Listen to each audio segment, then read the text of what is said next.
Connie Frascher. Desde los primeros episodios, Connie Frascher encarnó la cara más cruel y despiadada del gobierno en Stranger Things. Su voz firme, su postura implacable, sus órdenes frías, todo apuntaba a que no era simplemente una funcionaria más. Cargaba con el peso de una autoridad oscura, con el convencimiento de que el fin justificaba los medios. Desde el primer momento, hostigó y aterrorizó a un grupo de niños cuyo único crimen había sido atreverse a buscar a su amigo desaparecido. Connie no dudó al ordenar la ejecución de Benny Hammond, un hombre amable y humilde que, simplemente, quiso ayudar a esa niña hambrienta que aparecía en su restaurante.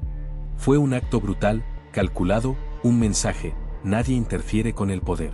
Para ella, 11 no era un ser humano, era propiedad estatal, una herramienta que debía ser manejada, controlada, contenida. En su visión, no importaba el sufrimiento que causara, importaba el orden que debía mantener. Cuando Joyce y Hopper empezaron a acercarse a la verdad, cuando comenzaron a atar cabos, a descubrir las mentiras, las conspiraciones, Connie no vaciló en silenciarlos. Ordenó incursiones, manipuló información, amenazó vidas sin pestañear. Pero el destino le tenía preparada una justicia que ni ella pudo prever. En el clímax de la temporada, al borde del colapso emocional, 11, al alcanzar el límite de su poder, desató una fuerza telequinética incontrolable. Golpeó sin clemencia, rompió los límites del control, aplastando el cerebro de Connie con una violencia que silenció su voz para siempre. Fue una muerte rápida, instantánea, pero cargada de significado, la opresión combatida por aquello que ella misma subestimó. Con ese acto, 11 dejó de ser una niña perseguida. Se convirtió en una fuerza imparable. Y Connie Frascher, con toda su ambición y crueldad, fue vencida no por balas, sino por un poder que jamás pudo comprender ni someter. Jason Carver.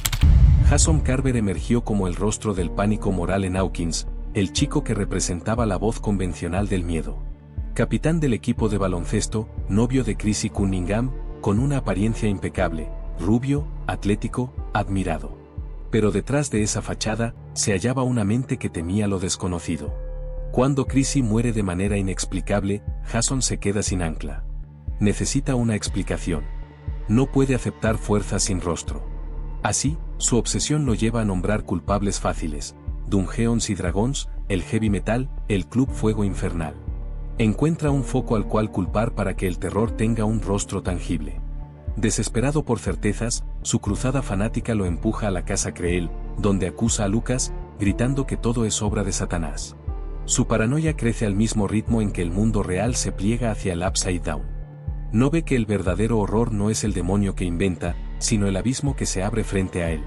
En el momento decisivo, mientras clama sobre cultos y demonios, el terreno se quiebra. El portal comienza a expandirse. Jason, consumido por su necesidad de un sentido, es partido en dos. Su cuerpo se parte violentamente ante la fisura que él mismo ignoró. Fue una ironía brutal. Él, que buscaba humanidad en la explicación, fue destripado por lo que jamás comprendió. Su muerte no fue heroica ni noble. Fue un sacrificio involuntario en el altar del verdadero mal. Agente Armond. A diferencia de otros agentes del gobierno cuyas lealtades eran tan oscuras como sus métodos, Armond se distinguió por su integridad, por una luz rara en un mundo de sombras. Fue asignado para proteger a la familia Baíes en California: Joyce, Will, Jonathan y Mike. No se presentó con promesas grandilocuentes ni discursos heroicos. Llegó con seriedad, con respeto, con un compromiso que pareció genuino. Con el paso del tiempo, se ganó la confianza de Joyce. Mostró humanidad al comprender el dolor que ella atravesaba, empatía frente a Will y Jonathan, que cargaban cicatrices invisibles, calma ante Mike, que buscaba respuestas imposibles. En medio del caos, Armond se convirtió en un bastión moral inesperado. Muchos lo subestimaron. Él no lo permitió. Cuando un escuadrón de asalto, perfectamente organizado y despiadado, irrumpe en la escena, Armond no tiene ventaja numérica ni superioridad táctica. Está superado en número, en armas, en recursos. Pero su convicción no flaquea. En el momento crítico, defiende a los niños con valentía. No retrocede. Toma disparos, se sacrifica. Su muerte no es estridente. No hay explosiones, no hay dramatismo cinematográfico excesivo. Es silenciosa, pero profunda, cargada de significado. Mientras cae, le da los segundos necesarios al grupo para escapar, para vivir otro día. Murió cumpliendo su deber hasta el final, con la dignidad intacta. Y eso, en el mundo de Stranger Things, es un acto de heroísmo rarísimo. Grigori era un tanque humano. No solo por su complexión física, sino por su capacidad de resistir golpes, explosiones, impactos que derribarían a cualquier otro. Fue el agente ruso implacable que persiguió a Hopper y a Joyce durante toda la tercera temporada con tenacidad sobrehumana. Parecía un Terminator soviético, siempre un paso detrás, siempre listo para atacar, siempre insaciable. Sus cicatrices no eran solo heridas, eran tatuajes del odio, marcas vivas de su compromiso con esa misión sin piedad. No mostraba debilidad. No ofrecía tregua. En cada emboscada, en cada persecución, en cada choque, era la manifestación viviente del fanatismo militar convertido en cuerpo humano. Pero en el Starcourt mal llegó su momento de vulnerabilidad. Hopper, con inteligencia y sacrificio, lo arrastró hacia los engranajes de una inmensa máquina. Entre chispas, metal retorcido y fuego, Grigori fue triturado en una explosión sangrienta y mecánica. Su carne se mezcló con los engranajes, su esencia se disolvió en acero. Fue una muerte brutal, inevitable, pero simbólica. Un villano exagerado, sin redención posible, terminó consumido por la maquinaria que él mismo representaba.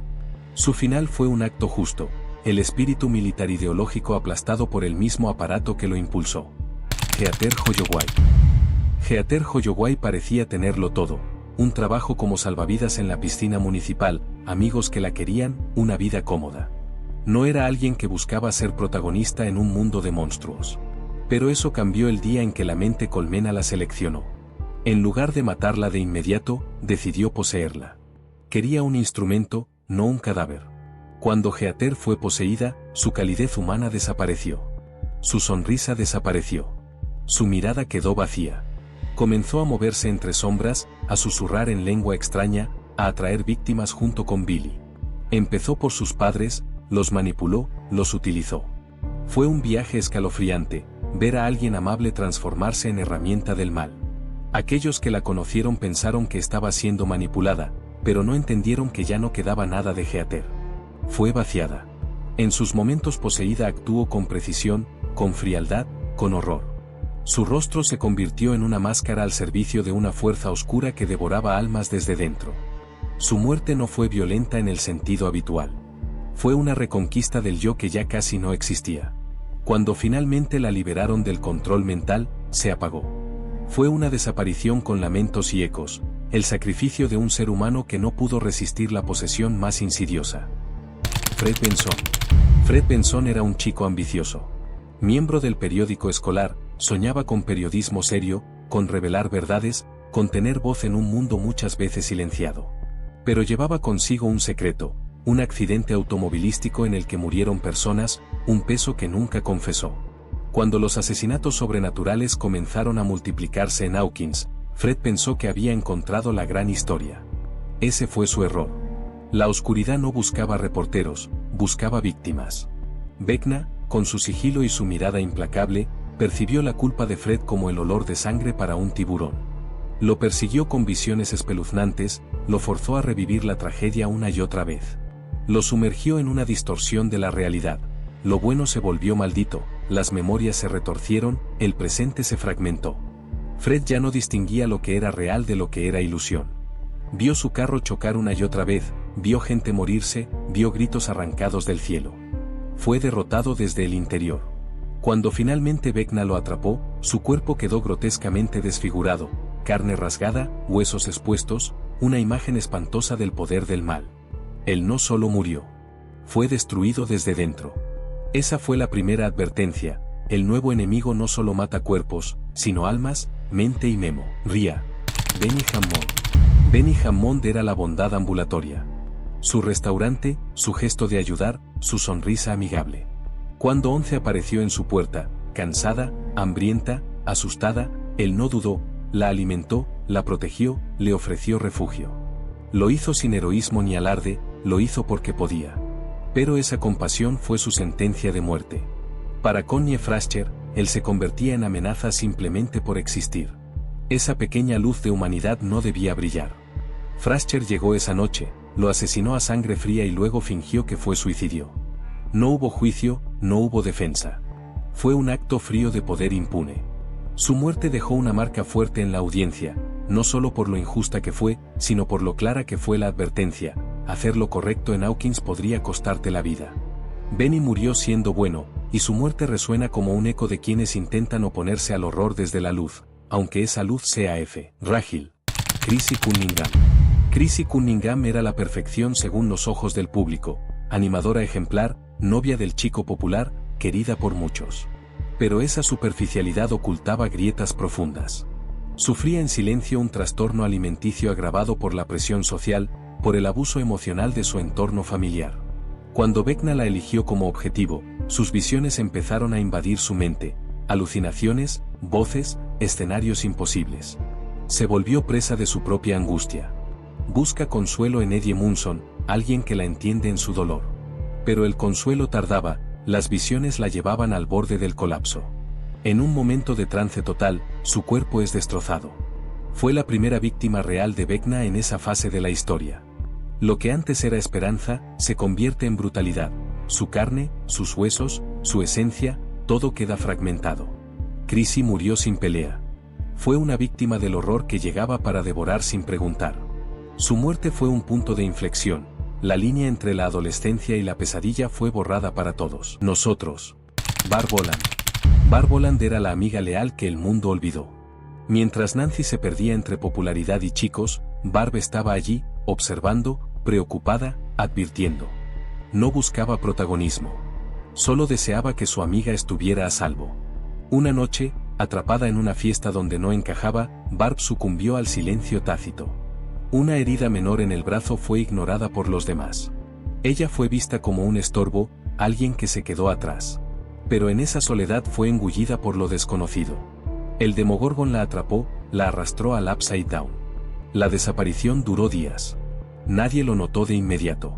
Cuando su cuerpo emergió, ya no era Barb, era una sombra, un cadáver devorado que había sido olvidado incluso en su muerte. Su muerte fue doble tragedia, por lo brutal que fue y por la indiferencia que la rodeó. En la narrativa colectiva fue un incidente menor. Para quienes la conocían fue una desaparición dolorosa e injusta. Y su fantasma nunca dejó de susurrar en el recuerdo de Nancy y en el corazón del público. Billy Hargrove. Billy Hargrove era una tormenta encarnada. Violento, abusivo, temido por muchos. Pero esa furia no era simple malignidad, era un escudo.